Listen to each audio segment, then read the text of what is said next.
만나면 좋은 친구 MBC.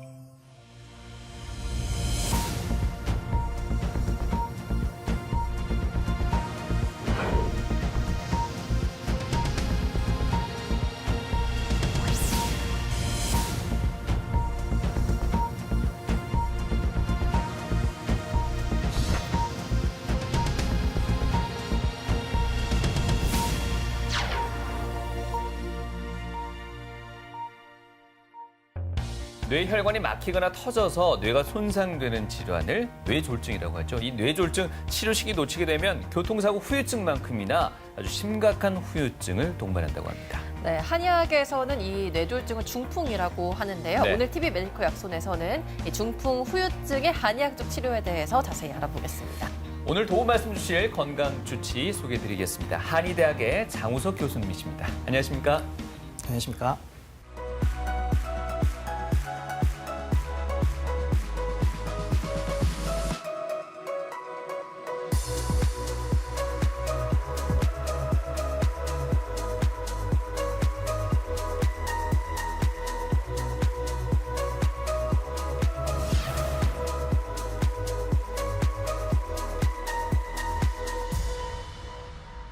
네, 요양시설에 계신 어르신들을 보면 치매를 비롯해서 중풍에 걸린 환자분들 굉장히 많이 볼 수 있는데요. 그렇죠.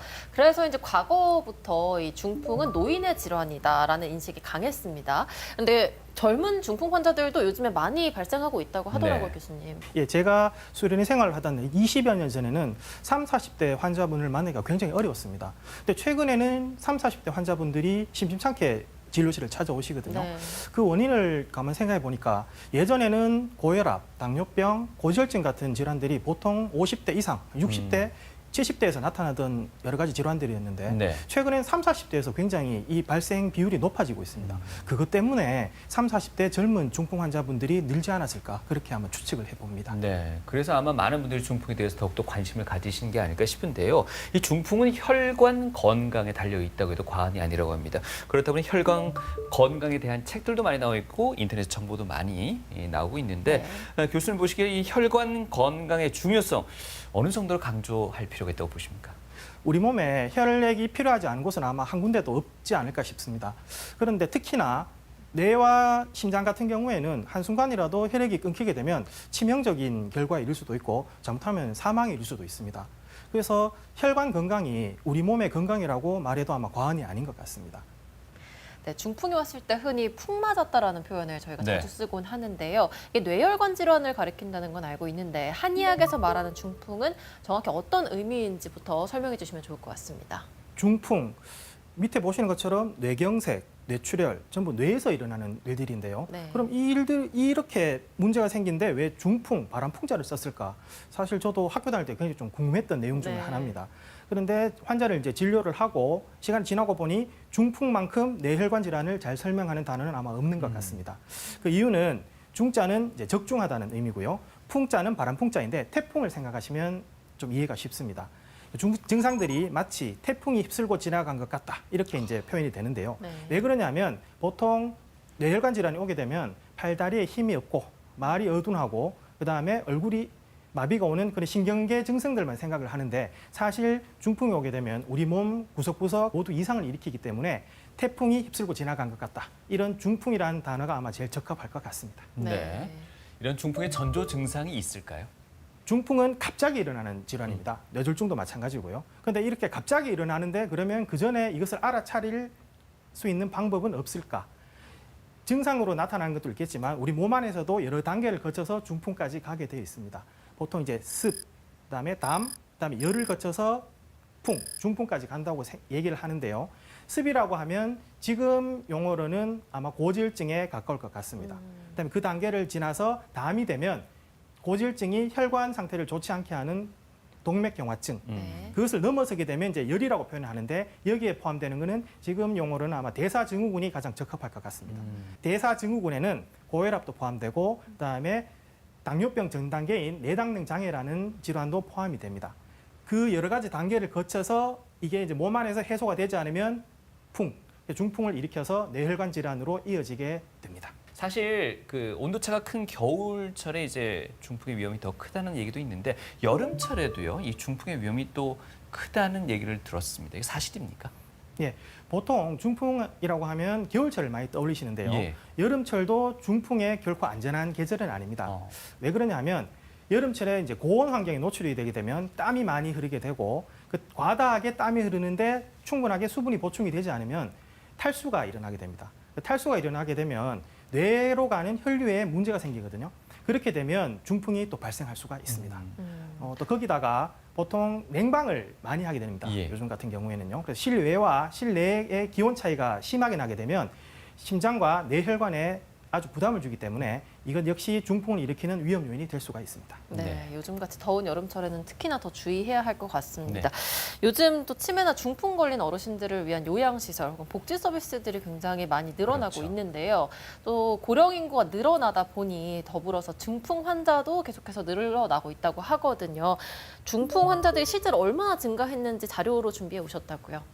보시는 것처럼 2018년도에 비해서 2022년도에는 7.1% 정도가 증가를 했습니다. 네. 그러니까 역시나 이럴 수밖에 없는 게 연령 증가와 중풍은 항상 비례하게 돼 있습니다. 그렇다 보니까 아마 이 추세는 계속해서 더 증가할 것으로 보입니다. 예.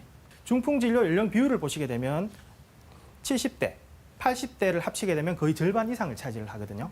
이렇게 되다 보니까 어르신들에게서 중풍이 아주 많이 발생한다고 이제 볼 수가 있고요. 근데 60대 그 이외에서도 어느 정도는 발생하고 있기 때문에 이런 추세로 봤을 때는 계속해서 어르신들에게 좀 주의가 필요한 그런 질환이라고 말씀드릴 수가 있겠습니다. 네. 우리가 흔히 얘기할 때 기대 수명도 있습니다만 건강 수명도 얘기를 하곤 합니다. 최근 자료에 보니까 건강 수명이 73.1세로 나와 있는데 안타깝게도 이 70대에서 현재 뇌졸중이 가장 많이 발생하는 걸로 나와 있는데 어떤 연관성이 있을까도 궁금하고요. 또 남녀 어떤 성별 차이도 있을까도 궁금하네요. 건강 수명이라는 개념이 굉장히 중요한 이유가 삶의 질을 결정하기 때문에 그렇습니다. 우리나라 같은 경우에 건강 수명이 기대 수명에 비해서 한 10살 정도가 적습니다. 그 말은 뭐냐 하면 한 10년 정도는 아프다는 얘기거든요. 네. 근데 또 안타깝게도 그 10년 정도 아픈 시기가 70대 이후로 집중이 되어 있습니다. 그렇다 보니까 70대 이후에는 질환이 많이 발생을 하고 그 중에 하나도 중풍입니다. 중풍이 70대 이후로 많이 발생을 하다 보니까 70대 이후 고령층에서 좀 문제를 많이 일으키게 되고요. 그다음에 남녀 유병률에도 좀 차이가 있는데 네. 보통 이제 70대 이전에는 남성 환자분들이 좀 더 많습니다. 아. 근데 70대를 넘어가게 되면 여성 환자분들이 더 많거든요. 네. 그 이유를 알아보면 70대 이전에는 보통 이제 흡연이라든지 그다음에 음주라든지 그런 인자들이 작용을 하기 때문에 남성분들의 유병률이 더 크고요. 70대를 넘어가게 되면 여성분들의 기대 수명이 더 길기 때문에 여성분들의 70대 이후에는 여성분들의 유병률이 더 높다고 할 수 있겠습니다. 네. 네. 또 교수님 어떤 질환이든 가족력 혹은 유전이 굉장히 중요한 요소잖아요. 중풍도 마찬가지일까요? 가족 중에 중풍에 걸리신 분이 있으면 조금 나도 더 걸릴 가능성이 높다 이렇게 봐도 되겠습니까? 예, 보통 이제 가족분 중에 중풍 환자가 있으셨던 분들은 굉장히 걱정을 많이 하시거든요. 네. 그래서 이제 중풍이 가족력이 있냐 이게 이제 좀 어려운 문제긴 한데 네. 네. 연관이 있다고 하는 게 아마 맞을 것 같습니다. 근데 그 의미는 중풍 자체가 유전이 되는 건 아니고요. 보통 가족력이라고 하면 생활 습관, 그다음에 체질적 소인이 유사한 경우가 굉장히 많거든요. 근데 거기다가 고혈압이나 당뇨병, 그다음에 고지혈증 이제 그런 여러 가지 문제들이 겹치게 되면 이제 중풍이 더 좀 잘 발생한다고 보는 게 맞을 것 같습니다. 네. 네. 중풍이 무서운 이유 중에 또 하나가요. 치료 기간도 길고 후유증도 크게 남긴다는 이유 때문일 텐데 교수님 보시기에 중풍 환자에게서 보이는 가장 대표적인 증상, 후유증 어떤 게 있습니까? 예, 보통 중풍 증상을 간략하게 표현을 하면 말, 팔, 얼 이렇게 하면 세 가지를 얘기를 많이 합니다. 말, 팔, 팔, 얼. 얼. 얼. 첫 어떤 번째 줄임말일까요? 말이라고 하면 이제 말이 어둔한 것. 예. 네, 팔은 팔다리에 힘이 없는 것. 음. 그다음에 얼은 얼굴 근육에 이상이 아. 생겨서 안면마비가 오는 것. 요 세 가지가 대표적인 증상이라고 보거든요. 그래서 보시는 것처럼 팔다리에 힘이 안 들어가요. 그다음에 말이 어둔하고 생각한 대로 나오지 않아요. 이런 것들이 이제 기본적으로 제일 많이 호소하시는 증상들이고요. 그다음에 몸의 감각이 이상해요. 그다음에 입이 삐뚤어지고 침이 새요. 이거는 이제 어려서 말씀드린 것처럼 구안화사가 오게 되면 얼굴 근육에 문제가 생기기 때문에 이런 증상들이 대표적으로 나타난다고 볼 수 있습니다. 그다음에 계속 딸꾹질도 나고 사례가 걸려요. 그다음에 시야가 가려져서 불편해요. 보이는 게 뿌옇게 보인다든지 아니면은 뭐 초점이 맞지 않는다든지 그런 의미는 아니고요. 말 그대로 시야가 가려졌다. 절반 정도가 보이지 않는다. 그렇게 보시면 될 것 같습니다. 네. 생각보다 후유증이 굉장히 다양한데 이런 후유증은 뭐 신체적인 불편뿐만 아니라 일상생활을 하는 데 있어서도 굉장히 불편함이 많이 따를 것 물론이죠. 같거든요. 예. 근데 혹시나 뭐 예를 들면 시야가 가려지거나 팔다리가 좀 거동이 불편해서 넘어진다거나 해서 2차적인 피해가 생긴다거나 합병증이 네. 생길 우려도 있는데 어떻습니까? 이런 부분에 대해서는. 사실 중풍의 후유증 때문에 생길 수 있는 합병증 중에 물론 여러 가지가 있을 수가 있습니다만은 가장 무서운 게 낙상입니다. 네. 낙상은 이제 넘어지시는 건데요. 역시 이제 팔다리에 힘이 없으시고 균형을 잘 못 잡으시다 보니까 걸으시다가 넘어지는 경우가 많습니다. 근데 넘어지게 되면 특히나 이제 골절을 일으키게 되는데요. 고관절이 골절이 되면은 굉장히 회복하기도 어렵고 잘못하면 사망에 이를 수도 있기 때문에 굉장히 주의해야 되는 후유증으로 인한 합병증이라고 볼 수 있습니다. 네. 말씀하신 그런 증상들을 보면요. 아, 이렇다고 해서 내가 바로 중풍이다라고 이렇게 인식하기보다는 아, 몸에 어디가 좀 더 안 좋은 게 있나? 내지는 또 노화 현상인가라고 이렇게 또 자칫 혼동할 수도 있을 네. 것 같습니다. 중풍과 혼동할 수 있는 그런 질환들도 꽤 있을 것 같은데 어떻습니까? 중풍하고 혼동하기 쉬운 질환들은 여러 가지가 있습니다. 예. 근데 보통은 이제 중풍이 아닐까 이제 걱정을 하면서 이제 병원을 찾아오시는데요. 첫 번째 이제 피로를 보게 되면 일반적으로 이제 피로하다 말 그대로 기운이 없고 전체적으로 힘이 없다는 느낌이 있지만은 휴식을 통해서 보통 회복이 됩니다. 예. 그런데 중풍 때문에 이제 피로하다 내지는 힘이 없다 이런 느낌을 가지게 되는 경우에는 한쪽 팔다리에 실제로 힘이 없어서 움직이기 힘들다. 이렇게 호소하시는 경우에는 중풍일 가능성이 높다고 볼 수 있습니다. 네. 예. 그다음에 이제 구안화사, 안면신경마비라고 되어 있는데요. 이 구안화사가 두 종류가 있습니다. 여기서 이제 혼동하기 쉬운 걸로 말초성 구안화사를 예를 들어놨는데 말초성이 있으니까 중추성도 있겠죠. 그러니까 중추성이 중풍 때문에 생기는 건데 말초성 구안화사 같은 경우에는 눈이 완전히 감기지 않는다. 그다음에 한쪽 눈과 입 전체에 마비 증상이 있다. 그다음에 발음이 부정확하다. 그다음에 입이 삐뚤어진다. 그다음에 식사 양치할 때 음식물, 그다음에 물이 흘러내린다. 이런 증상들이 나타나는 경우가 많습니다. 근데 중풍 때문에 생기는 구안화사는 가장 큰 특징이 이마에 주름을 잡을 수가 있습니다. 이게 무슨 말씀이냐 하면 예. 눈 이렇게 위쪽으로 떴을 때 예. 말초성 같은 경우에는 그림처럼 이마에 주름이 잡히지를 네, 않거든요. 근데 중추성, 중풍으로 인한 경우에는 이마에 주름이 잡히고 다른 증상들이 나타나긴 하지만 말초성만큼 심하지는 않습니다. 그래서 그런 특징을 통해서 구분을 할 수 있을 것 같습니다. 네. 예. 그다음에 이제 두통. 뭐 사실 우리가 살아가면서 두통 한두 번 겪어보지 않은 사람은 그렇죠. 아마 없을 것 같습니다. 근데 이 두통도 중풍 때문에 생기는 두통이 있을 수가 있고요. 그렇지 않은 두통이 물론 많다 보니까 그것도 감별할 필요가 있는데 첫 번째 이제 찌르고 찌끈거린다. 그다음에 특정 부위에 통증이 발생한다. 그다음에 뭐 뻐근하다, 욱신거린다. 이런 경우에는 보통 두통, 뭐 편두통일 수도 있고 보통 긴장성 두통이라고 표현하는 그런 두통일 수가 있는데요. 근데 중풍 때문에 생기는 두통은 환자분들이 실제 표현을 들어보면 살면서 이렇게 아파 본 적이 없다. 뒤에서 누가 진짜 퍽 치는 것처럼 아프다. 그런 경우에는 아주 심한 통증이 나타나는 경우에는 지주막하 출혈이라는 질환이 있습니다. 그래서 혈관이 터져서 생기는 출혈 그 중풍인데요. 그런 경우에는 심한 두통이 나타날 수가 있습니다. 그다음에 시야장애입니다. 보통 눈이 잘 보이지 않는다. 일반적으로 이제 환자분들이 그렇게 호소를 하시는데 뭐 백내장이나 다른 문제 때문에 초점이 맞지 않는다든가 노화 때문에 생기는 거는 이제 사물 전체가 뿌옇게 보이는데 중풍으로 인한 시야장애는 사물의 반 내지는 일부분만 보이거든요. 네. 한 10여 년 정도 된 것 같습니다. 그 회진 때문에 이제 병실에 올라가서 이제 회진을 하고 있는데 보통 회진 시간대쯤 되면은 환자분들이 TV를 많이 보시고 계시거든요. 네. 특히 이제 그때도 TV를 보시는데 그때 MBC 채널에 TV를 보고 계시다가 환자분이 갑자기 MBC가 안 보여요 이렇게 말씀을 하시는 겁니다. 그래서 처음에 이게 무슨 의미지? MBC는 지금 잘 나오고 있는데 네. 네. 그래서 나중에 확인을 해보니까 방송이 송출되면은 오른쪽 상단에 보면 방송사 로고가 나오지 않습니까? 예, 예. 그 MBC라는 그 글씨가 안 보이셨던 겁니다. 그 글자만 안 보이셨던 그렇죠. 거예요. 그러니까 4분의 1이 안 보이는 겁니다. 아. 그렇게 보통 그게 이제 4분의 1맹, 그다음에 반이 안 보이는 걸 반맹이라고 하는데 네. 그렇게 이제 일부분이 보이지 않는 경우에 중풍 때문에 생기는 시야장애라고 할 수가 있습니다. 네. 그다음에 이제 절인 경우. 보통 저린 경우는 좀 흔하게 많이 접하실 거고 그다음에 호소도 많이 하실 겁니다. 근데 팔다리가 저리고 뭐 쑤시다 이렇게 표현을 하시는데 보통 일반적인 저림은 양쪽에서 이제 모두 나타나는 경우가 많고요. 그런데 중풍 같은 경우에는 한쪽에서만 나타나는 경우가 많거든요. 그래서 한쪽 팔다리 특히나 팔만 저린 경우도 물론 있겠지만 대부분은 팔과 다리 쪽에 모두 저림 증상을 갖다 호소하시게 되면 이것은 중풍 때문에 그럴 가능성이 있다. 그렇게 생각하시면 되겠습니다. 지금 말씀해 주신 질환들이 대부분이 이제 중풍이 좀 구별되는 게 다 측면 한쪽에서만 증상이 주로 나타나고 있네요. 예, 그렇습니다. 그게 중풍이 가장 중요한 구별점 중에 하나가 한쪽, 그러니까 편마비라고 이제 표현을 많이 하는데요. 양쪽에 오는 중풍이 있습니다만은 굉장히 좀 드물고요. 대신에 한쪽에 문제가 발생을 했다. 그러면 문제가 있구나. 그렇게 생각하시면 좋겠습니다. 예. 또 중풍이랑 혼동되기 쉬운 질환 중에 하나가 목 디스크라고 알고 있거든요. 아. 또 요즘 현대인들이 스마트폰 많이 보시고 예. 컴퓨터 앞에서 오래 잘못된 자세로 좀 앉아 있으시다 보니까 목 디스크로 고통을 호소하시는 분들이 많으신데 중풍도 목 디스크와 어떻게 좀 구별을 하면 좋을까요? 예, 목 디스크 증상이 중풍하고 굉장히 유사한 경우가 있기 때문에 네. 환자분들도 실제로 많이 찾아오십니다. 이게 중풍이 아닌가 하고 많이 오시는데요. 목 디스크에서 나타나는 증상 중에 중풍하고 유사한 게 많은 게 특히나 팔과 손이 저리다 이렇게 이제 표현을 하시고 그다음에 힘도 없다. 언뜻 봤을 때는 중풍하고 굉장히 유사하게 느껴지거든요. 근데 진찰을 해보고 상세하게 이제 확인을 해보면 목 디스크 때문에 그런 경우에는 목 디스크는 말초신경 질환입니다.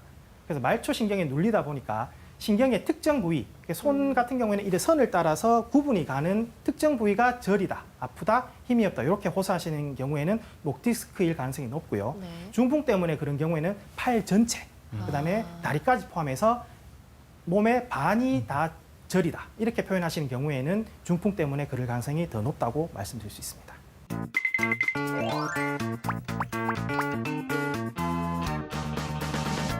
역사 기록에 의하면 태조 이성계가 74세에 승하할 때 그 병명이 바로 중풍이라고 합니다. 교수님, 정말 궁금한 게 있는데 실제로 중풍에 걸리면 사망에 이를 수도 있습니까? 보통 중풍은 팔다리에 힘이 없다든지 말이 어둔하다든지 그 정도만 생각하시는데요. 중풍에 걸리게 되면 실제로 사망에 이를 수도 있습니다.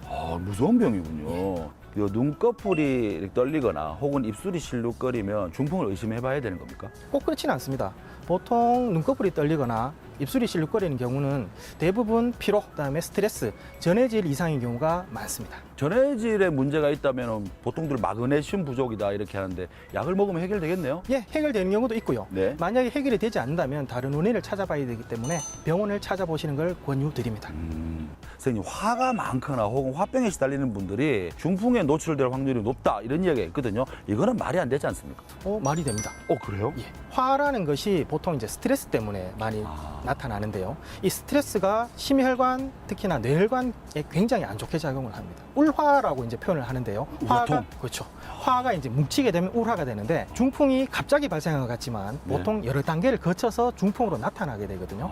보통 이제 습담이라고 이제 얘기를 하고 그 다음에 그게 뭉치게 되면 울화가 되고 울화가 터지게 되면 이제 중풍으로 이제 발전을 하게 됩니다. 그래서 화를 갖다가 적절하게 해소를 못하든지 하게 되면 분명히 중풍의 위험 요인이 될 수 있다고 보입니다. 일상생활에서 스트레스 받는 걸 조금 좀 푸는 공간이 필요하고 또 푸는 방법이 필요하겠군요. 굉장히 중요합니다. 선생님, 엄지손가락과 집게손가락이 저리거나 혹은 손 전체가 좀 저리는 분들이 중풍에 걸릴 확률이 높다, 중풍에 노출될 확률이 높다는데 이게 사실인가요? 엄지손가락, 금지손가락이 저리거나 힘이 없다 이렇게 되면 중풍의 위험 신호일소가 있습니다.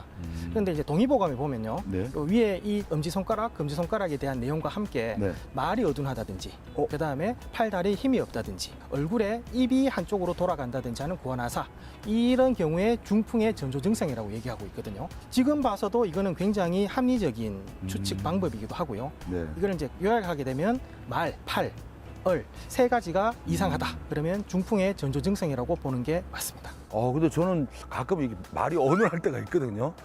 좀 겁납니다. 피로 때문에도 사실 그럴 수가 있습니다. 근데 이제 말이 계속해서 반복된다든지, 근데 그렇다가 말다가 하는 게 계속해서 나타나게 되면 반드시 병원을 찾아보시는 게 좋을 것 같습니다. 조금이라도 의심이 있다면 병원을 가보는 게 가장 최선이다 이렇게 생각해도 괜찮겠군요. 예. 네, 중풍에 대한 궁금증 그리고 오해하고 있는 사실들 질문이 있습니다. 코너를 통해서 살펴봤고요. 자, 환자의 상태를 보다 면밀하고 세세하게 살펴보기 위해서 양방의 장점 그리고 한방의 장점을 잘 융합해서 양한방 협진도 많이 이루어진다고 하는데요. 이 부분에서도 교수님 말씀 좀 주시죠. 한의학과 서양의학은 나름의 각각의 장점이 다 있습니다. 서양의학을 보게 되면 영상 검사, 그다음에 혈액 검사, 그다음에 신경, 그다음에 전기 생리학적 검사, 이 검사들을 통해서 병의 구조적인 문제를 아주 객관적으로 잘 찾아낼 수가 있습니다. 한의학에서는 우리 몸이 보내는 이상 신호를 맥진, 그다음에 설진, 체질 감별들을 통해서 이 이상이 어디서 왔는지를 갖다가 찾아낼 수가 있습니다. 근데 이렇게 되면은 이 우리 몸에서 보내는 신호들을 종합해서 몸이 이상이 있다는 기능적인 문제를 찾아낼 수가 있거든요. 그래서 서양의학에서의 병의 구조적인 문제, 그다음에 한의학에서의 기능적인 문제를 갖다가 합해서 한양방 협진을 하게 되면 모든 것을 아우르기 때문에 중풍 환자분들의 후유증을 좀 더 세심하고 정확하게 진단하고 치료하는 데 도움이 많이 될 것으로 생각이 됩니다. 네, 네. 아무래도 질병의 치료에 앞서서 정확한 진단이 무엇보다 중요할 것 같습니다. 이번에는 중풍 후유증을 진단하는 방법에 대해서 준비해 오셨다고요? 모든 질환이 그렇지만 진단이 정확하게 이루어져야지 거기에 따른 치료가 될 수가 있습니다. 그래서 보통 중풍 후유증에 대해서 이제 진단을 하게 되면 신경학적 검사, 그다음에 영상 검사 이렇게 이제 두 개를 갖다가 크게 보게 되는데요. 신경학적 검사에서는 근력 검사, 아까 말씀드린 대로 팔다리 힘이 없다. 네. 근데 막연히 힘이 없다는 것만 가지고는 이제 치료를 하기가 힘듭니다. 그다음에 평가가 안 되기 때문에 거기에 대해서 근력 검사, 그다음에 저리다, 그다음에 쑤신다 이런 감각에 대한 검사, 그다음에 말이 잘 안 나와요. 거기에 대해서 이제 언어 검사. 그다음에 연화 검사는 이제 삼키는 것에 대해서 이제 검사인데요. 중풍의 이제 후유증 중에 또 무서운 게 하나가 이제 삼킴 장애입니다. 연화 장애라고 네. 하는데 이게 왜 무섭냐 하면 보통 우리가 말을 하고 그다음에 음식을 먹는 식도, 기도가 번갈아 가면서 닫히고 열림에 따라서 이제 큰 문제가 없이 생활을 하게 되는데 중풍이 와서 마비가 오게 되면 식도로 넘어가야 될 음식물이 기도로 넘어가게 됩니다. 그렇게 되면 흡인성 폐렴이라는 아주 좀 무서운 질환에 걸릴 수가 있기 때문에 네. 거기에 대한 검사가 필요하고요. 그다음에 시야 검사, 보이는 부위가 문제가 없는지, 그다음에 인지 기능 검사는 이제 흔히 치매라고 이제 보통 표현을 하는데 그래서 인지 기능에는 큰 문제가 없는지, 그다음에 손해 기능은 우리가 이제 대뇌 손해가 있습니다. 손해 같은 경우에는 우리 몸이 정밀하게 움직이는 것, 그다음에 균형을 잡는 데 대해서 굉장히 큰 역할을 하는데 이 손해에 중풍이 오게 되면은 그런 문제가 발생하는데 그 경우에는 보통 팔다리 힘이 굉장히 떨어진다든지 그런 게 없기 때문에 이게 중풍인가 아닌가 환자분들도 굉장히 좀 의심을 하게 되고 그런데 손해에 문제가 있는 경우도 꽤나 많습니다. 네. 물론 손해에 문제가 있는 경우에는 어지러운 것도 포함이 되거든요. 그다음에 보행 검사. 이제 우리가 실질적으로 중풍 후유증을 갖다가 다루면서 일상생활에서 제일 중요한 게 보행이다 보니까 이 보행이 얼마나 잘 할 수 있는가, 그다음에 보행 상태는 괜찮은가에 대해서 검사를 하게 됩니다. 그다음에 이제 영상 진단에서는 이제 CT, MRI 이 검사를 통해서 뇌에서 이제 생긴 병변의 위치, 그다음에 그 정도, 그다음에 혈관의 상태 등을 확인해서 이 중풍 후유증이 어떤 방향으로 치료를 했을 때 가장 괜찮을까, 가장 효과가 좋을까에 대해서 이제 계획을 수립하게 됩니다. 네. 첫 번째 신경학적 검사 이제 근력 검사인데요. 보통 이제 근력이라고 하면 움직이는 이제 힘에 대해서 얘기하는데 보통 팔다리 쪽에 이렇게 힘을 갖다 주었을 때 저항하는 힘이라든지 그다음에 다리 쪽에 들었을 때 어느 정도까지 올라가는지. 보통 중요한 것은 자발적으로 팔이나 다리를 들어 올릴 수 있는 힘이 있는가 없는가가 굉장히 중요한데요. 중력에 저항해서 들 수 있다. 그러면 예후가 굉장히 좋다고 판단을 합니다. 그렇게 되지 않는 경우에는 예후가 좀 좋지 않기 때문에 보조기라든지 앞으로 이제 사용해야 될 그 가능성이 높아지는데 중력에 저항해서 스스로 들 수 있다. 그다음에 팔 같은 경우에도 운동이 가능하다 이렇게 되면 예후가 좋다고 그렇게 판단을 할 수 있습니다. 그다음에 구안화사, 안면마비에 대해서 보면 중추성과 말초성을 구분하는 게 굉장히 좀 중요하다고 보이는데요. 첫 번째 말초성 같은 경우는 이마에 주름이 잡히지 않습니다. 밑에 보시면 중추성 같은 경우 중풍 때문에 생긴 구안화사 같은 경우에는 이마에 주름을 잡을 수가 있거든요. 그다음에 눈 감기. 자, 한쪽 눈이 위에서 말초성에서는 제대로 잘 감기지 않고 밑에 중추성 같은 경우에는 잘 감기는 경우도 있고 아닌 경우도 있겠지만 말초성에 비해서는 정도가 심하지 않은 경우가 좀 대부분이고요. 그럼 세 번째, 입 움직이기. 보통 이제 입꼬리를 움직이고 이제 입술의 움직임이 원활한가를 보는 건데 위에 입술 자체가 이제 마비가 돼서 잘 움직이지 않고 밑에 같은 경우에도 보통 중추성 같은 경우에는 입술 쪽에서의 문제를 일으키는 경우가 꽤나 좀 많다고 볼 수가 있습니다. 그다음에 감각 검사입니다. 그래서 이제 힘이 없는 것과 함께 시리다, 저리다, 그다음에 아프다 이렇게 호소하시는 분도 굉장히 많거든요. 그래 보면은 각각의 부위에 따라서 감각을 제대로 느끼시는지, 그 감각에는 우리가 이제 흔히 아프다, 그다음에 저리다 이렇게 표현하지만 그것을 좀 더 세세하게 나눠보면 촉각, 그다음에 온각, 그다음에 통각, 그다음에 위치각 이런 형태로 세분화해서 볼 수가 있습니다. 그런 것들을 전부 다 종합해서 감각에 어떤 문제가 있는지, 그 정도는 어느 정도인지, 그 상태는 어느 정도인지를 갖다가 파악해서 치료 계획을 수립하게 됩니다. 그다음에 언어 감사입니다.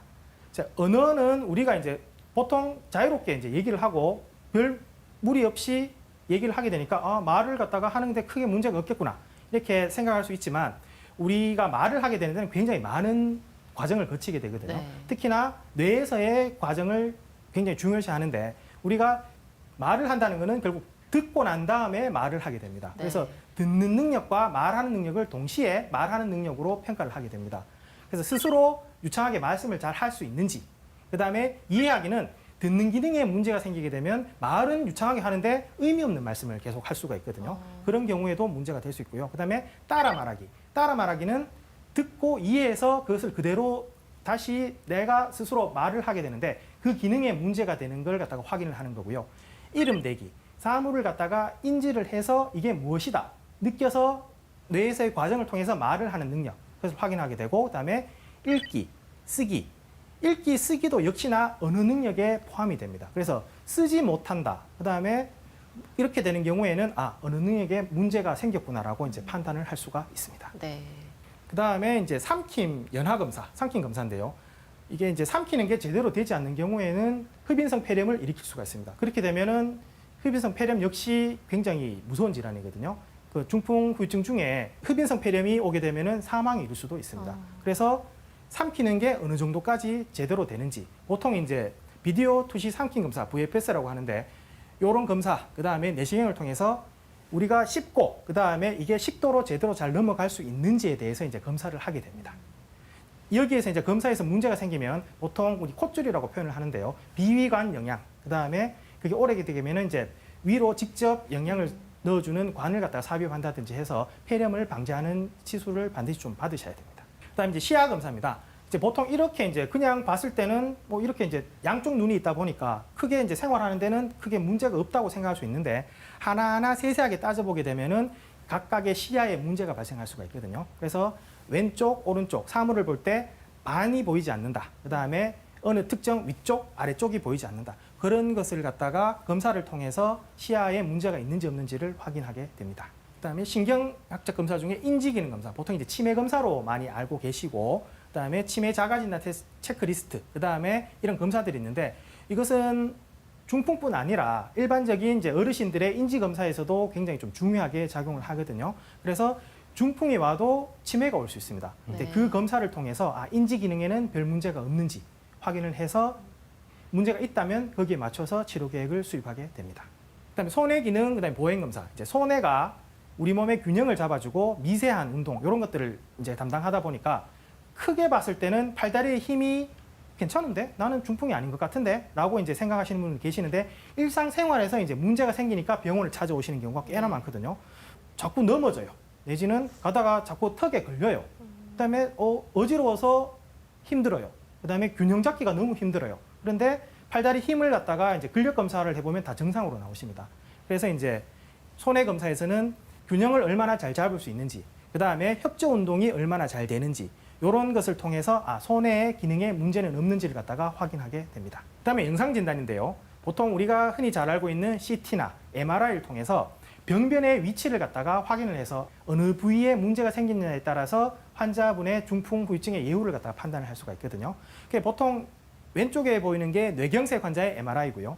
뇌경색은 CT로서는 잘 보이지 않습니다. 네. 그래서 이 MRI를 통해서 확인을 하고, 뇌출혈 같은 경우에는 MRI보다는 CT가 좀 더 자세하게 볼 수 있기 때문에 이런 영상학적 검사를 통해서 환자의 병변을 확인하면 이 환자의 중풍 후유증을 어떻게 치료할지에 대해서 좀 더 자세한 치료 계획을 수립할 수 있을 것으로 생각이 됩니다. 중풍의 다양한 검사 방법들을 설명해 주셨는데 그중에 하나 인지장애 검사라고 치매하고 유사하다고 또 말씀을 주셨던 것 같습니다. 중풍이 치매를 유발할 수도 있다는 말씀도 있으셨는데 이 중풍하고 치매 상당히 좀 구분이 좀 헷갈리는 부분들도 분명히 있을 것 같습니다. 조금 더 보충 설명이 필요할 것 같네요. 보통 우리가 치매라고 하면 알츠하이머병을 떠올리게 되거든요. 네. 그러니까 알츠하이머병은 아마 드라마라든지 영화라든지 그다음에 일반적으로 이제 잘 아시는 것처럼 인지 기능, 그다음에 기억, 그다음에 여러 가지 대뇌에서 일어나는 모든 기능들이 점차적으로 나빠지면서 상태가 굉장히 악화되어 갑니다. 그래서 보통 이제 사람을 알아보지 못한다든지 그다음에 환각을 보신다든지 그래서 보통 이제 그런 형태로 이제 나타나는데요. 중풍 때문에 생기는 치매 같은 경우에는 어떤 부위를 침범하느냐에 따라서 상태가 굉장히 다양하게 나타납니다. 그래서 보통 이걸 혈관성 치매라고 얘기를 하는데요. 알츠하이머 병하고는 좀 다르게 겉으로 봤을 때는 크게 문제가 없는 것처럼 보이기도 하거든요. 근데 특정한 일을 할 때, 그래서 이제 이것을 한번 해보세요라고 했는데 못 따라하는 경우가 있습니다. 그 같은 경우에는 요 피질하라고 하는데 요 머리 안쪽 부위에 중풍이 오게 되면 일을 실행하는 능력에 문제가 생기기도 하고요. 이제 그런 형태로 해서 알츠하이머와 혈관성 치매를 구분하게 됩니다. 네. 뇌졸중 증상이 이제 장기적으로 가지 않고 일시적으로 나타났다가 사라지는 것을 두고 현대의학에서는 미니 뇌졸중이라고 한다고 하더라고요. 근데 이런 경우에도 이렇게 MRI나 CT를 찍으면 저희가 뇌졸중이 왔다는 걸 확인할 수가 있을까요? 미니 뇌졸중이라고 하는 게 보통 이제 일과성 뇌허혈 발작이라고 합니다. 네. 영어로 이제 보통 약자로 많이 표현하는데요. TIA라고 얘기를 합니다. 이게 미니 뇌졸중, TIA 같은 경우에는 혈관이 막혔다가 운이 좋게 다시 개통이 되면서 중풍 증상이 있다가 사라져 버립니다. 그러니까 나는 괜찮네? 라고 이제 보통 이제 큰 문제가 없다고 생각하시게 되는데 그래도 혹시나 해서 MRI나 CT를 찍어보게 되면 증상이 사라진 다음에는 영상에서는 나타나지 않는 경우가 꽤나 많거든요. 네. 그런데 TIA 같은 경우에는 앞으로 중풍이 올 수 있다는 전조기 때문에 굉장히 주의를 기울여서 대처를 하지 않으면 진짜 중풍이 오게 됩니다. 그래서 이제 TIA를 한번 경험하셨다. 그렇게 되면 고혈압, 그다음에 당뇨병, 고질증이나 체질적 소인을 반드시 확인하셔가지고 앞으로 중풍이 오지 않도록 철저하게 대비를 하셔야 됩니다. 네.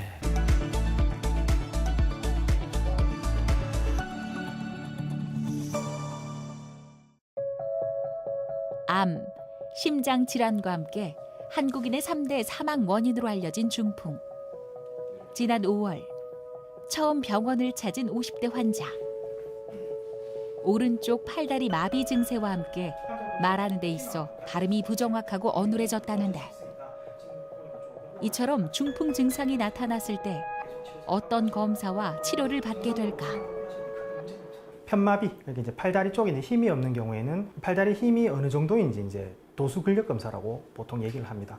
말이 얼마나 유창한지, 그 다음에 시야 검사도 이제 포함될 수가 있는데요. 어지러운 거, 그것 때문에 이제 혀눈 검사, 그런 검사가 시행이 됩니다. 보통 중풍 환자들한테 공통적으로 시행되는 침 치료는 이제 중풍 칠체혈이라고 있습니다. 중풍의 효과가 있는 7개의 혈절이라고 되어 있는데요. 그건 이제 기본으로 이제 들어가는 거고요. 등 같은 경우에는 체질에 따라서 온열 기능을 도와주게 되면 회복이 빠른 환자분들이 계십니다. 한약 같은 경우에는 환자의 체질, 그 다음에 증상에 따라서 다양한 처방을 구사하게 되는데요.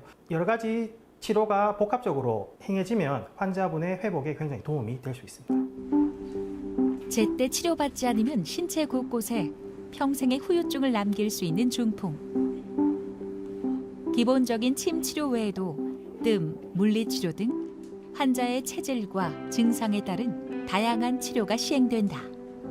제일 중요한 건 환자분의 자신감이 굉장히 좀 중요하다고 생각을 합니다. 육체적으로 좋아지는데도 불구하고 심리적으로 굉장히 위축이 되신 분들이 나중에 사회 복귀하시는 게 굉장히 힘든 경우가 있거든요. 그래서 정신적인 자신감을 북돋아 드리는데 굉장히 좀 중점을 두고 있습니다. 중풍은 굉장히 시간과의 싸움입니다. 빨리 오셔서 조기에 발견하게 되면 후유증을 적게 남기기 때문에 그러면 회복이 훨씬 더 빨라집니다. 중풍 후유증으로 인해 저하된 신체 기능을 최대치로 회복하기 위해서는 재활 치료가 무엇보다 중요한데 증상이 재발하지 않고 일상으로 다시 복귀할 수 있도록 신체 능력 향상에 집중한다. 중풍은 일단 한의학적으로 봤을 때는 습담, 그 다음에 화열, 요게 뭉쳐서 결국 중풍으로 가는데요. 습담이라고 하는 것은 혈행에 문제가 있다는 것이거든요. 결국 고지혈증, 그 다음에 동맥경화증이 제일 문제가 되고요. 그 단계를 지나치게 되면 화열이라고 이제 표현을 하는데 고혈압, 그 다음에 혈당 조절에 문제가 있는 대사증후군 이런 것들이 이제 거기에 해당되게 됩니다. 이런 단계를 거치게 되면 중풍으로 넘어가는데 미리미리 대비를 하시고 관리를 하시면 중풍으로까지 발전을 안 하도록 건강 관리를 하실 수가 있습니다. 나는 혈압이 낮으니까 중풍하고는 상관이 없다고 생각할 수 있는데 저혈압이 되게 되면 머리 쪽으로 가는 혈류가 굉장히 부족해질 수가 있거든요. 한여름에 땀을 많이 흘렸다든지 장염 때문에 설사를 심하게 했다든지 해서 몸에서 수분이 많이 빠져나간 상태인데 미처 몰랐던 혈관 상태가 썩 좋지 않았다. 이렇게 겹치게 되면 혈압이 낮음에도 불구하고 중풍에 걸릴 수가 있습니다. 소중한 일상을 한순간 송두리째 앗아갈 수 있는 중풍. 질병의 그림자가 들이오기 전 철저한 생활 습관 관리로 증상이 발생하지 않도록 사전에 예방해야 한다. 일단 제일 중요한 거는 적당한 운동. 적당한 운동이라 하면 걷는 운동이 굉장히 좀 필요하거든요. 그 다음에 식단 같은 경우에는 우리나라 식단에서 문제가 되는 건 탄수화물이 사실은 너무 많습니다.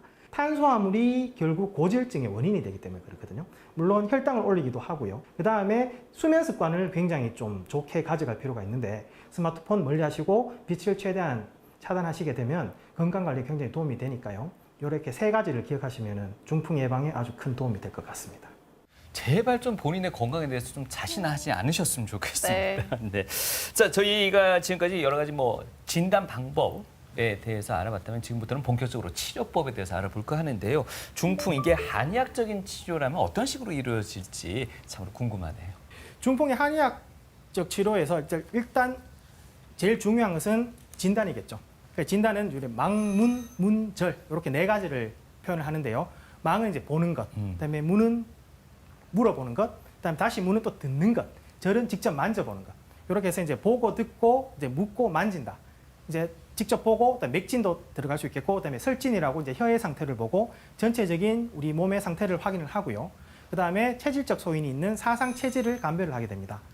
태음인, 소양인. 근데 그 외라고 되어 있는데 보통 태음인과 소양인이 중풍에 좀 걸릴 위험성이 높은 체질이기 때문에 네. 그 체질이 인지 아닌지에 대해서 확인을 하게 되고요. 요 망문문절 체질을 통해서 우리가 이제 증거를 수집한다고 보통 합니다. 그래서 이제 변증, 이 증은 증거의 의미의 증자고요. 변은 판별한다는 의미입니다. 그래서 그 증거를 판별해서 치료 계획을 수립해서 습담증, 그다음에 어혈증, 기혈증, 음어증 요기에 맞춰서 치료를 갖다가 하게 됩니다. 자, 중풍의 시기와 환자의 변증에 따라서 이제 구체적으로 이제 치료 계획을 수립하게 되는데요. 그 모든 중풍 후유증을 치료하는데 기본이 되는 게 바로 뇌가소성입니다. 뇌가소성은 뭐냐면 중풍이 한번 오게 되면 손상된 뇌 부위가 다시 재생은 되지 않습니다. 대신에 그 주위에 있던 다른 뇌세포들이 그 기능을 대신하게 되는데요. 그게 뇌가소성입니다. 그래서 새로운 신경회로를 형성하거나 기존 회로를 재조직해서 기능을 회복하는 뇌 능력이 있기 때문에 중풍 재활이 가능한 거고 중풍 후유증을 치료할 수가 있습니다. 네. 치료로 들어가 보게 되면 한방하면 일단 제일 먼저 떠오르는 게 이제 침치료가 아마 네. 떠오르실 건데요. 근데 중풍 칠처열, 그래서 중풍을 다루는데 효과가 좋은 7개의 혈자리를 아예 예전부터 지정을 해놨습니다. 그래서 처음에 이제 머리에 있는 첫 번째 혈이 이제 백회혈이라고 하는데요. 보통 이제 귀하고 이렇게 연결해서 정수리에 있는 부위가 백회혈입니다. 그 다음에 이제 곡빈, 이제 귀 위쪽에 있는 요 혈자리. 그 다음에 이제 견정이라고 어깨에 있는 혈자리가 또 있습니다. 그 다음에 곡지라고 팔에 있는 혈자리가 있습니다. 그 다음에 족삼리, 정강이 아래쪽에 있는 혈자리가 있고요. 그 다음에 풍시, 우리 손 끝이 중지가 닿는 요 부위가 이제 풍시 부위거든요. 그 다음에 이제 현종 내지는 절골이라고 하는 혈자리인데 바깥쪽 복사뼈에서 위쪽으로 4촌 정도 지나게 되면은 그 혈자리가 보입니다. 그래서 이 7개의 혈자리를 기본으로 해서 환자의 상태에 따라서 다른 혈자리를 추가해서 이제 치료를 하게 되는 그게 이제 침치료의 가장 중요한 부분이라고 할 수 있겠습니다. 그다음에 이제 한약 치료인데요. 이제 한약 같은 경우에는 중풍의 시기에 따라서 이제 쓰는 약들이 좀 달라지게 됩니다. 그래서 중풍의 시기를 이렇게 세 가지로 이제 크게 보게 되면 첫 번째 이제 졸중기, 그다음에 회복기, 그다음에 후유증기. 졸중기라고 하면 중풍이 갑자기 발생한 시기입니다. 그래서 보통 2주 정도까지. 그다음에 회복기는 졸중기 이후에 회복이 어느 정도 돼가는 시기. 그다음에 후유증기 같은 경우에는 더 이상 호진이 없는 발병 후에 이제 6개월이 지난 시기라고 보이는데 우리가 중풍 후유증을 갖다가 최소화하기 위해서 집중적으로 한방 치료가 필요한 시기는 물론 졸중기도 있겠지만 회복기에서 많이 이루어지게 됩니다. 그래서 이 회복기에 얼마나 적극적으로 치료를 하느냐에 따라서 앞으로 후유증이 크게 남느냐 안 남느냐를 갖다가 가늠할 수 있기 때문에 이 회복기에 대한 치료가 중요한데, 그래서 이때 한약도 큰 도움이 될 수가 있습니다. 또 한 말씀을 더 덧붙이자면 이때까지 한약이 건강보험이 안 됐습니다. 근데 네. 이제 시범 사업으로 뇌혈관 질환의 후유증에 대해서 한방 의료기관에서 건강보험이 적용이 되기 때문에 이때까지 사실 비급여 치료다 보니까 비용 문제 때문에 좀 접근이 쉽지 않았는 경우가 있었는데 네. 지금은 급여가 이제 적용이 되는 시범 사업이 있으니까 해당하시는 분들은 가까운 한방 의료기관을 아마 찾으시면 좀 더 나은 치료를 아마 받으실 수 있을 것 같습니다. 네. 그다음에 한약 치료를 좀 더 말씀을 드리면 이제 본허표실, 자꾸 한자가 나와서 아마 좀 힘드실 수도 있겠지만 아까 제일 처음에 말씀드린 대로 중풍이 우리 몸을 확 휩쓸고 지나갔다. 태풍이. 그래서 그 때문에 중풍이라고 얘기를 했다고 하는데, 그래서 이제 한방에서 이제 중풍을 바라볼 때는 밖으로 드러나는 신경학적 증상뿐 아니라 몸 안에서 일어나는 것들을 갖다가 중점적으로 보기 때문에 이 근본 본자니까 우리 몸 안에서 어떤 일이 벌어지느냐를 보고 그다음에 겉에서 일어나는 일들을 같이 보게 됩니다. 그래서 본과 표를 보게 되는데 중풍이 갑자기 온 졸중기에는 본허표실 중에 표실, 그래서 밖에서 나타나는 여러 가지 좀 일어나는 증상들에 중점을 두게 됩니다. 그래서 여기에 이제 약을 쓰게 되는 게 우황청심원, 그다음에 오약순기산. 그런데 우황청심은 아마 좀 익숙하실 겁니다. 네. 그다음에 가슴이 두근거려도 찾게 되고, 그다음에 머리가 아프다, 여러 가지 이제 쉽게 접근이 가능한 약이긴 한데요. 사실은 우황청심원은 중풍의 졸중기에 구급약으로 굉장히 효과가 있는 약이고요. 그다음에 오약순기산은 이제 갑자기 생긴 중풍의 치료에 이제 일반적으로 사용할 수 있는 약물입니다. 처음에 말씀드린 대로 습당, 그다음에 열, 이 과정을 거쳐서 풍으로 간다고 했는데 이 여러 가지 요소들을 봤을 때 이 환자분이 어느 요소에 더 중점이 있느냐에 따라서 처방의 구성이 달라지게 됩니다. 네. 그래서 이제 습담에서는 성냥전기산, 청신해열탕, 그다음에 열이 심하다, 그러면 방풍통선상, 그다음에 지황백호탕, 그다음에 양격산화탕 이런 약들이 되겠고, 그다음에 풍, 여기에는 이제 소송명탕, 진간식복탕, 이름들이 좀 생소하고 어렵죠. 네. 그래도 이제 이런 약들을 통해서 다양하게 환자의 상태에 맞게 치료가 이제 들어가게 됩니다. 자, 이제 중풍 한의학적 치료 중에 이제 우황청심환을 조금만 더 말씀을 드리면 문제가 되는 게 우황청심환을 너무 좋아하시는 분들도 좀 꽤나 많거든요. 이럴 때는 좀 드시면 안 되는데 약간 좀 에피소드를 말씀을 드리면 보통 불안한 것 때문에 우황청심환을 많이 드시거든요. 네. 근데 우황청심환을 너무 이제 불안하신 나머지 2개, 3개를 드셔가지고 진짜 시험 가서는 이제 졸려서 시험을 망치셨다는 분들도 예. 사실 있습니다. 그래서 우황청심환이 진정작용이 강하다 보니까 나는 너무 불안하다 해서 그냥 드시면 안 되고 또 정확하게 처방을 받으셔서 복용하시는 걸 좀 추천을 드리고요. 네. 그래서 우황청심환은 원료는 우황, 그다음에 사향, 서각, 영양각 이런 것들이 쭉 들어가 있는데 우황이 이제 들어가 있으니까 우황청심환이겠죠. 우황 같은 경우에는 소의 이제 담석을 갖다 얘기를 하는 거고요. 이게 청열 작용이 강하고 이제 열을 많이 내려줍니다. 그다음에 사향은 이제 밑에 이제 개규라고 되어 있는데 막힌 걸 뚫어준다는 그런 의미를 갖고 있거든요. 그래서 우황청심환을 갖다 쓰게 되고, 근데 이 우황청심환의 효과에 대해서도 동의보감 보시면은 이렇게 졸중풍에 인사불성하고 다면이 옹석하고 그다음에 입과 눈이 삐뚤어지고 손과 발을 마음대로 움직이지 못할 때 사용한다라고 이렇게 적혀 있습니다. 그래서 중풍의 구급약으로 우황청심환이 굉장히 효과가 우수하다고 말씀을 드릴 수가 있고요. 실제 좀 이상 증상이 보이실 때는 이런 우황청심원을 비상시 준비해 뒀다가 바로 드시는 게 실제 효과가 있을까요? 바로 드시는 게 효과가 있을 수가 있습니다. 근데 이제 주의하셔야 될 것은 이제 삼킴 장애가 올 수가 있거든요. 그래서 이제 사례가 들리고 삼킴 장애가 있는 경우에 무리하게 입으로 이제 드시게 되면은 폐렴이 걸리거나 기도가 막힐 수 있기 때문에 그런 건 좀 주의를 해주셔야 될 것 네네. 같습니다. 그래서 이제 안정, 그다음에 청심, 그다음에 개규 밑에 이제 설명처럼 이런 과정을 거치게 돼서 우황청심환이 이제 제 역할을 하게 됩니다. 네, 다양한 치료법에 대해서 설명을 해주셨는데 네. 뭐 한약 치료 같은 경우에는 그 시기에 따라서 쓰는 약이 또 달라진다고도 하셨고 또 특히나 회복기가 중요하다 이렇게 말씀해 주셨잖아요. 그렇다면 이 중풍 후유증의 경우에도 치료에 골든타임이 존재하는지 어느 정도 안에 빨리 치료를 해야 하는 건지도 궁금하거든요. 그 중풍 후유증 치료는 사실 빠르면 빠를수록 좋습니다. 그런데 이제 졸중기, 아까 이제 급성기를 같은 경우에는 환자분의 상황이 굉장히 변동폭이 큽니다. 네. 갑자기 상태가 악화될 수도 있고 혈압이라든지 혈당이라든지 다른 상황들이 굉장히 안 좋아질 수도 있기 때문에 그 급성기, 그다음에 졸중기를 갖다가 거쳐서 더 이상 악화가 없고 환자 상태가 안정이 된 이후에는 최대한 빨리 좀 치료를 시작하는 게 좋거든요. 근데 보통 이제 중풍 후유증을 치료하는데 골든타임이라고 생각하는 거는 한 달에서 석 달 사이. 네. 그 사이는 굉장히 치료 효과가 좋고 회복이 빠른 편에 속합니다. 근데 그 이제 점점 치료의 속도가 좀 떨어지긴, 그 치료 효과의 속도가 좀 떨어지긴 하는데, 그래서 보통 그 경계선을 한 6개월 정도로 보거든요. 그래서 6개월이 지나게 되면 치료의 효과가 좀 떨어진다고 돼 있지만 떨어진다는 얘기지 없어진다는 얘기는 아닙니다. 그래서 6개월 이후에도 꾸준하게 계속 치료를 하시게 되면 속도는 좀 떨어졌지만 계속해서 좋아지실 수가 있습니다. 네. 앞서 응급약으로 설명을 해 주셨던 우황청심원에 대해서 조금 더 궁금증이 있는데요. 흔히들 뭐 이게 형태만 다르지 성분은 비슷하지 않을까라고 생각할 수도 있는데 우황청심원과 우황청심환은 어떻게 다릅니까? 네, 한 글자가 일단 차이가 나고요. 네. 근데 우황청심환과 우황청심원은 둘 다 중풍 급성기에 쓰는 구급약은 맞는데 둘은 의미 좀 다른 약입니다.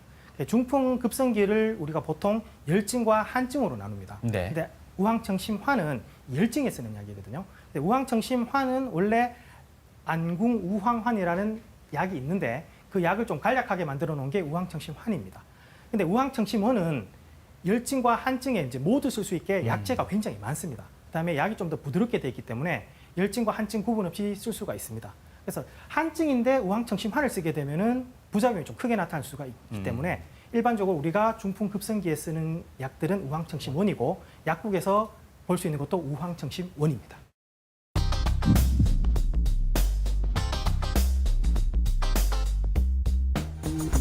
적절한 치료 시기를 놓치면 자칫 죽음으로도 이를 수 있는 중풍. 이번에는요, 중풍에 관한 시청자 사연들을 모아보았습니다. 선생님, 2년 전에 중풍으로 진단받아가지고 지금은요, 재활치료를 굉장히 열심히 하고 있는 60대 여성의 사연입니다. 이분이요, 중풍이 걸리기 전에 사우나 가는 걸 굉장히 좋아하셨대요.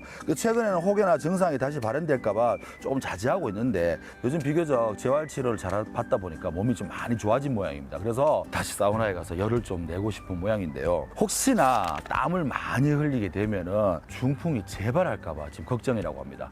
이분 사우나 가도 되나요? 아니면 가지 말까요? 가지 마십시오. 왜요? 사우나 같은 고온 환경에 노출이 되면 몸에서 열을 발산하기 위해서 혈액순환이 굉장히 빨라집니다. 그렇게 되면 심장에 굉장한 부담이 가게 되고요. 땀이 배출되면서 혹여나 탈수로 이어질 수가 있습니다. 근데 탈수는 중풍의 굉장한 위험 요인이기 때문에 가능하시면 사우나를 하지 않으시는 게 좋을 것 같습니다. 그럼 탈수가 문제가 된다고 하면 평소에 물을 많이 마시는 것도 중풍을 예방하는 방법일까요? 적절하게 수분을 섭취하시는 것은 아주 좋은 습관이고 중풍뿐 아니라 다른 질환도 예방하는 데 아주 좋게 작용할 것입니다. 치주질환과 풍치로 지금 고생하고 있는 50대 남성의 사연입니다. 평소에 이가 약해서 치통과 치주질환을 좀 달고 있는 모양입니다. 치료를 받아도 잘 낫지 않는 모양인데요. 주변에서 듣기로는 이게 풍치를 좀 내버려 둬버리면 치료하지 않으면은 중풍에 걸릴 수 있다 해서 많이들 걱정한다고 합니다. 진짜로 풍치랑 중풍이랑 관계가 있는지 오늘 좀 밝혀달랍니다. 아주 밀접한 관계가 있습니다. 풍치인데요? 예. 그 사람의 몸에는 밖에서 안을 들여다볼 수 있는 창이 몇 개가 있습니다. 잇몸 같은 경우에는 우리 몸의 뇌와 중추신경을 관장하는 경맥이 흐르는 곳입니다. 잇몸을 통해서 볼 수 있다고요, 예. 그걸? 와. 그렇다 보니까 염증 때문에 문제가 생기게 되면 뇌 건강에 문제가 있다는 걸 반영하게 되거든요. 그래서 실제 연구에서도 풍치가 있으면, 치주질환이죠, 있으면 중풍의 위험이 4배 정도 올라간다는 연구 결과가 있습니다. 굉장히 높네요.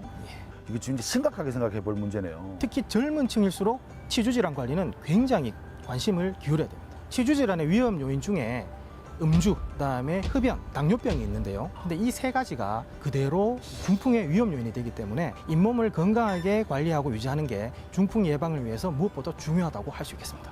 70대 어머니와 함께 살고 있는 아드님의 사연입니다. 근데 어머니께서 며칠 전에 갑자기 말이 어눌해지면서 앞도 잘 안 보인다고 말씀하신다고 해요. 그런데 갑자기 몸에서 힘이 빠지는 느낌까지 있다고 하는데 그래서 아드님이 인터넷을 한번 찾아봤나 봐요. 근데 중풍과 증상이 너무 비슷하다는 거죠. 혹시나 중풍 증상이 나타나게 되면은 이런 이야기 들었는 모양입니다.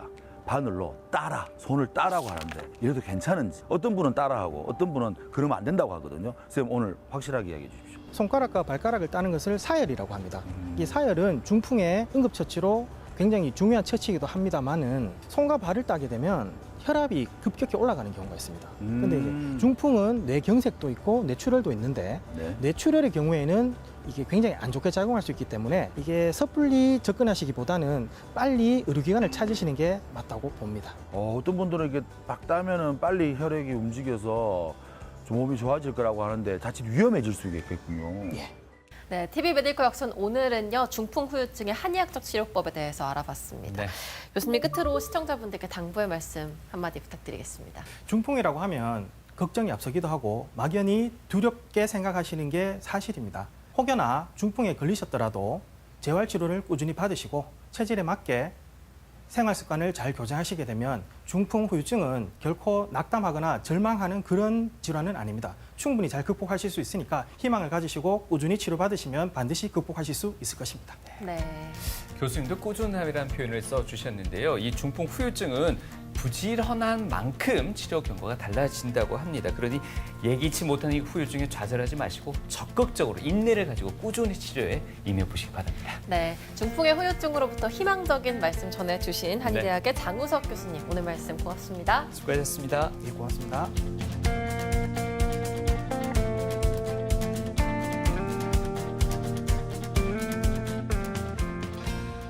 몸이 허약하다는 것은 여러 가지 의미를 담고 있는데요. 보통 한방에서는 기혈음양이라고 표현을 하는데 요즘은 사실은 먹을 게 너무 많습니다. 예전처럼 먹을 게 부족한 그런 시절은 아닌데 그때하고 보약의 개념이 좀 달라졌다고 보시면 될 것 같아요. 문제는 기능적인 문제를 너무 많이 안고 살고 있습니다. 특히나 스트레스 심하고 과로, 특히나 이제 제일 문제가 이 스마트폰, 밤에 있는 빛 공해 때문에 사람들이 수면 장애가 굉장히 심하게 오기도 하고요. 그런 상황에서 이제 생활이 반복되다 보니까 체력이 떨어지는데 그건 영양이 부족해서 그런 건 아니거든요. 그 기능을 갖다가 도와줄 수 있는 것도 보약이 하는 아주 중요한 역할 중에 하나인데 아마 이것도 우리가 한의학계가 눈높이에 맞는 설명을 아마 못 해드린 게 크지 않는가. 이런 역할을 제대로 하게 되면 국민들이 훨씬 더 건강하게 아마 생활하시는데 큰 도움이 될 것 같다고 생각을 합니다. 사실 제일 해보고 싶은 거는 치매입니다. 물론 새로운 약들이 나오고 하는데도 이게 굉장히 미진한 그런 분야이기도 하고요. 치매라는 병이 참 이게 아이러니한데 치매를 앓고 계신 분들은 굉장히 행복한 병입니다. 옛날에 나쁜 기억들이 사라지고 그다음에 좋았던 기억들만 떠올리고 그다음에 옆에 사람들과의 관계에 대해서도 자기 상황을 갖다가 만들어서 살기 때문에 근데 그런 걸 보면 옆에 환자분들의 가족분들이 어마무시하게 고생을 하시거든요. 그런 걸 보면 치매는 반드시 어떻게든 한번 연구를 해보고 싶다 그런 생각을 가지고 있습니다.